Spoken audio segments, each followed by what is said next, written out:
Này mà đó là chọp này mong chọp lời làng cho mong liền thầm mấy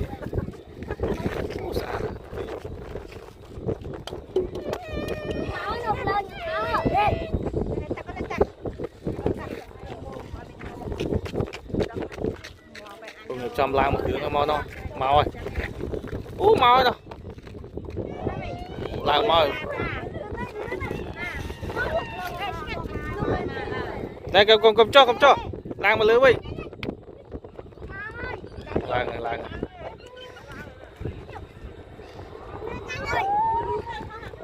lưới này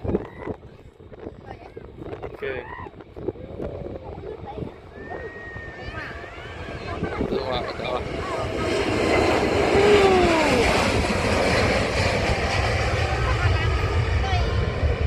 tôi